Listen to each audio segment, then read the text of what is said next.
It's Tuesdays at our house. It's a really neat system that I don't think about very often.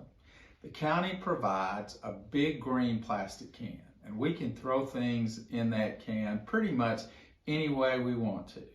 And then on Tuesday morning, they come by in a white truck, and the man doesn't even have to get out. There are some arms that extend, pick that can up, empty it, they take it away, and we never see it again.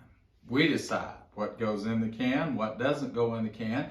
We get to pick and we get to choose. But there are some conditions. They do charge a small fee for it, and it has to be their can, and you have to take it to the curb, and it's just on Tuesdays. You're thinking, what in the world does this have to do with anything? What would happen if we didn't have a system? Statistics say the average family creates about 121 pounds of garbage per week. That figures up over 6,300 pounds a year, about 3 tons the size of an elephant. So just think, if you didn't carry your garbage out for a week, for a month, whatever.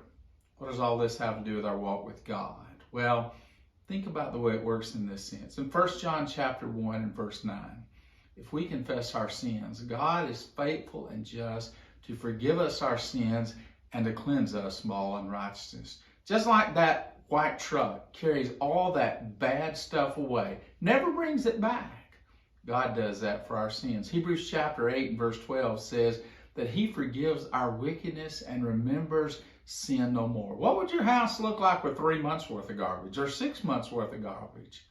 In Ephesians chapter 4 and verse 31, we're to put away all bitterness and wrath, slander, malice. We choose what goes in the garbage can. And some of that stuff, if you don't get rid of it, it starts to stink, doesn't it? In Psalm chapter 103 and verse 12, He removes our transgressions, just like the white truck, as far as the east is from the west. Are you holding any garbage in your heart that you need to get rid of? How well are you using the spiritual system? Is there anything you need to put in that spiritual can?